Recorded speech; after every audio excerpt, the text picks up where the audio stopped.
ஆதியாகமம் 4வது அதிகாரத்தை நம்ம நேற்று பார்த்துக்கிட்டு இல்லையா? வாசிங்க 1வது வசனத்தை. ஆதாம் தன் மனைவியாகிய ஏவாளை அறிந்தான். அவள் கர்ப்பவதியாகி காயினை பெற்று கர்த்தரால் ஒரு மனுஷனை பெற்றேன் என்றாள். பின்பு அவனுடைய சகோதரனாகிய ஆபேலை பெற்றாள். பின்பு அவனுடைய சகோதரனாகிய ஆபேலை பெற்றாள்.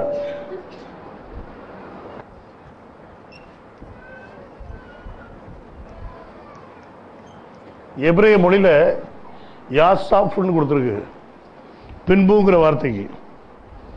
யாசாப் அப்படின்னா அதுக்கு அர்த்தம் என்னன்னா தொடர்ந்துன்னு அர்த்தம். தொடர்ந்து யாரை பெறா? அவனுடைய சகோதரனாகிய காயினையும் பெறா. எபிரேய மொழியில இந்த வார்த்தை கொடுத்துருக்கிறதுனால தான் அது என்ன பிள்ளை ஆயிட்டு? ரெட்ட பிள்ளை.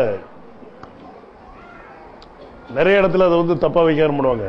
ஆனால் இந்த வார்த்தையை பார்த்துக்கின்னா இதனுடைய பொருள் வந்து கண்டினியூஸ்லி, தொடர்ந்து இல்லையா? எபிரேய பதம் என்ன சொல்லுது? தொடர்ந்து. காயின் பிறந்த உடனே தொடர்ந்து யாரும் பிறக்கிறா? ஆபேலும் பிறக்கிறா. அதனால அது ரெட்ட குழந்தை. சரி, இப்போ நம்ம நேற்று பார்த்த பைபிள் பிரகாரம் 2 குழந்தைகள். தகப்பனும் அப்போ எத்தனை? 2 தகப்பன். ஒரு முறை ஆதாம் ஏவாளை அறிஞ்சான். குழந்தை எத்தனை பிறகுது? 2. அப்போ இன்னொரு முறை அறிஞ்சது அது யாரு? அதைத்தான் நம்ம நேற்று பார்த்துக்கிட்டே வந்தோம். இங்க ஆதாமுக்கு முதல்ல தெரியாது இல்லையா? ஆதாம் என்ன நினைச்சுக்கிட்டான்? நம்மளுக்கு தான் கனி நம்ம மனைவி கொடுத்துருக்கா அப்படின்னு நினைச்சுக்கிட்டான். ஆனா எப்போ அவனுக்கு அது தெரிஞ்சோ வெளிப்பட்டுச்சோ, சர்ப்பம் என்னை வஞ்சித்தது அப்படின்னு சொல்லியவா சொல்லிட்டா இல்லையா? சர்ப்பம் என்னைய கெடுத்தது இந்த வார்த்தையை சொன்னதுக்கப்புறம் ஆதாமுக்கு தெரிஞ்ச உடனே டக்குன்னு உடனே அவளுக்கு என்ன பேர் வச்சுட்டா? ஏவாள்ங்கிற பேர் வச்சுட்டா. முதல்ல அவன் என்ன பேர் வச்சிருந்தான்? ஆதியாகமம் 2வது அதிகாரம் 22வது வருஷம் வாங்க. பின்பு தேவன் அவர்களை நோக்கி, நீங்கள் பழுகி பெருகி பூமியை நிரப்பி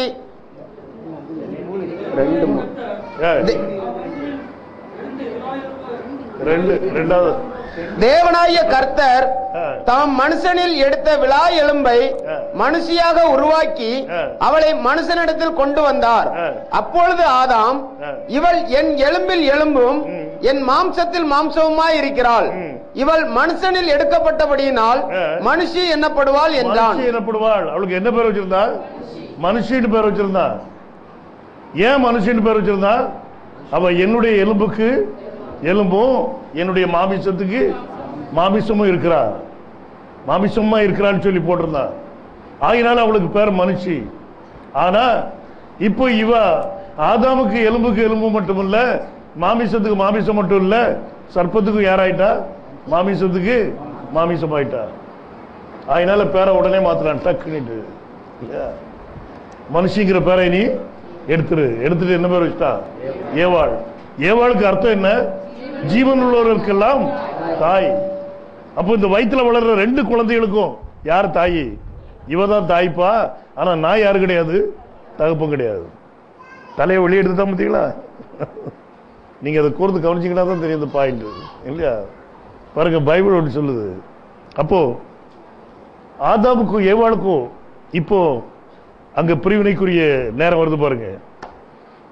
2 குழந்தைகள் அங்க உண்டானதுனால. சரி, இப்போ நம்ம ஆதியாகமம் 4வது அதிகாரத்தில் கீழே வாசிங்க. பின்பு அவனுடைய சகோதரனாகிய ஆபேலை பெற்றால் ஆபேல் ஆடுகளை மேய்க்கிறவன் ஆனான். ஆபேல் என்னது மேய்க்கிறான்? ஆடு மேய்க்கிறான். காயின் நிலத்தை பயிரிடுகிறவன் ஆனான். 2 பேருடைய குணாதிசயங்களும் இவங்க என்ன வேலை செய்யறாங்களோ அதை பொறுத்தா இருக்கும். இப்போ இவன் ஆடுகளை மேய்க்கிறதா இருந்தா அவனுக்கு குணம் என்ன இருக்கும்? ஆட்டினுடைய குணம் தான் இருக்கும். இவன் வயல்வெளிகளில் வேலை செய்யறவனா இருந்தா, காய்கறிகளில் வேலை செய்யறவனா இருந்தா இவன் எப்படி இருப்பான்? இவன் குணம் முரட்டு குணமா இருக்கும் இல்லையா? இவன் குணம் எப்படி இருக்கும்? முரட்டு குணமா இருக்கும்.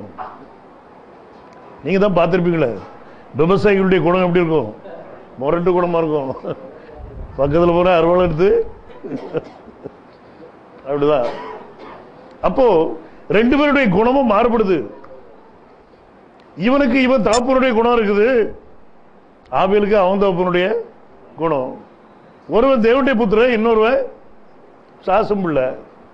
அவன் பைபிள் சொல்லுது விக்கெட் ஒன் இல்லையா? இந்த காயின் யாரா? பொல்லாங்கனால் உண்டானவன். அப்போ பொல்லாங்கனால் உண்டானவனுக்கும் தேவனுடைய குமாரனால் உண்டானவனுக்கும் ரொம்ப வித்தியாசம் இருக்கு. ரெண்டு பிள்ளைகளும் ரெண்டு துருவம் அநேக வீடுகள் இருக்கும் இல்லையா? ஏசாவும் யாக்கோபும் ஒரே தாய் வயிற்றிலிருந்து பிறக்கிறாங்க. ஆனா ஒருவன் தேவனுடைய வித்து, இன்னொன்னு யாரு? சாசு கையில விற்கப்பட்டவன். சொல்ல போறான்டா, அவன் சாசுடைய வித்தா பிறக்கல, வித்தா என்னச்சுதான் மாறிட்டான், அவ்வளவுதான். தன்னை சாசுக்கு ஒப்பு கொடுத்துட்டான் ஏசா. அவன் பிறக்கும் போது நல்லா தான் இருந்தான்.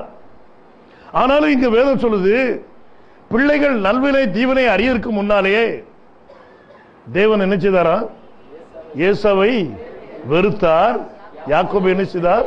சிநேகித்தார். அப்ப இந்த ரெண்டு குழந்தைகளும் பிறக்கும் போதே அவருக்கு தெரியும், ஒன்னு தேவனுடைய பிள்ளை, இன்னொன்னு எங்க போகக்கூடியது? சர்ப்பத்துடைய கூட்டத்துக்குள்ள போகுது. ஏசா கல்யாணம் எங்க முடிச்சான்? காயினுடைய வம்சத்துல முடிச்சான். ஞாபகத்தில் வச்சுக்கிட்டு, கல்யாணம் எங்க போய் முடிச்சான்? காயினுடைய வம்சம். ஆனா ஈசாக்குக்கும் ரெபேக்காளுக்கும் அது பிடித்தமா இருந்துச்சா? இல்ல. அவங்க மனம் எப்படி இருந்துச்சு? வேதனை பிடிச்சது. இன்னைக்கு அநேக பிள்ளைகள் தாய் தகப்பனுடைய மனது வேதனையை உண்டு பண்ணி நினைச்சு போய் கல்யாணம் முடிக்கும். எங்க பிறகு இப்போ தெரியாது, ஒரு 10-15 வருஷம் கழிச்ச பிறகு என்ன செய்யும் தெரியும் அதனுடைய பிரதிபலன் என்னன்னு. இங்க தாய் தகப்பனை வேதனைப்படுத்திதான் இவன் காயினுடைய வம்சத்தில் போய் பொண்ணு எடுத்தார். சரி, இந்த ரெண்டு பிள்ளைகளும் இப்ப வளருது. வாசிக்க, கீழே வாசிக்க. சில நாள் சென்ற பின்பு காயின் நிலத்தின் கனிகளை கர்த்தருக்கு காணிக்கையாக கொண்டு வந்தான். காயின் என்னத்தை கொண்டு வந்திருக்கிறான்? நிலத்தின் கனிகள். அவனுக்கு கிடைச்சதுல அவன் என்னச்சுதான் கொண்டு வந்துட்டான். ஆனா இவனுக்கு வெளிப்பாடு இல்ல. ஆபேல் என்னத்தை கொண்டு வந்தான்? ஆபேலும் தன் மந்தையின் தலையீற்றுகளிலும் அவைகளில் கொழுமையானவைகளிலும் சிலவற்றை கொண்டு வந்தான். சரியா ரத்தத்தை கொண்டு வந்தான் இல்லையா? என்னத்தை கொண்டு வந்தான்? ரத்தம். ரெண்டாவது தலையீற்று அப்படின்னா முதல் பலன். தலையீற்றுனா என்னது? முதல் பலன். முதலாவது வாரது யாருக்கு? இல்லையா? அப்ப இவனும் தசமாவும் கொடுக்குறான் இல்லையா? நீங்க மட்டும் நினைச்சுக்கிட கூடாது, நான் தான் தசமாவும் கொடுக்குறேன். யாரும் கொடுக்குறா? காயினும் கொடுக்குறான். இவனும் முதல் பலன் தான் கொண்டு வர்றான். ஆபேலும் என்ன தான் கொண்டு வர்றான்? முதல் பலன். நம்ம ஊர்ல இப்பவும் உண்டு அந்த ப்ரொசீஜர். பாத்தீங்கன்னா கிறிஸ்துமஸ் அன்னைக்கு மற்ற நாட்களில் பாருங்க, ஞாயிற்றுக்கிழமை கூட இருக்கும். சர்ச்சில் ஒரு குல வாழைப்பழத்தை கூட வச்சிருப்பாங்க. பலாப்பழம், அந்த பாருங்க எல்லா பழமும் உண்டா. எங்க ஊர்லாம் வாழைப்பழத்தை வச்சு பிச்சை இணைச்சிருவாங்க, உடனே கொடுத்துருவாங்க. பிள்ளைகளுக்கு அதிகமாக கொடுப்பாங்க, பெரிய ஆட்களுக்கு ஒன்று. முதல் கொலை, அது எந்த வாழையா இருந்தாலும் சரிதான், முதல்ல வர்ற கொலை இணைச்சுவாங்க, வெட்டி கோயில கூட காணிக்க வச்சிருவாங்க. இது எல்லாம் பைபிள். அப்போ பக்தி ரெண்டு பேருக்குமே இருந்திருக்கு இல்லையா? காயினுக்கும் பக்தி உண்டு, ஆபேலுக்கும் உண்டு. இது நம்ம நேற்று பார்த்தோம் இல்லையா? சரி, அதுக்கு கீழே வாங்க. ஆபேலையும் அவன் காணிக்கையையும் கர்த்தர் அங்கீகரித்தார், காயினையும் அவன் காணிக்கையையும் அவர் அங்கீகரிக்கவில்லை. அப்பொழுது காயினுக்கு மிகவும் எரிச்சல் உண்டாகி, இப்போ காயினுடைய குணாதிசயங்களை பாருங்க. இவனுக்கு என்ன உண்டாச்சுதான்?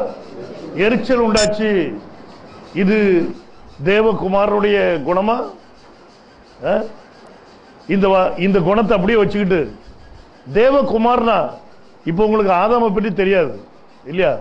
ஆதாம் பற்றி ஏதாவது தெரியுமா? உங்க குணாதிசயங்களை பற்றி நமக்கு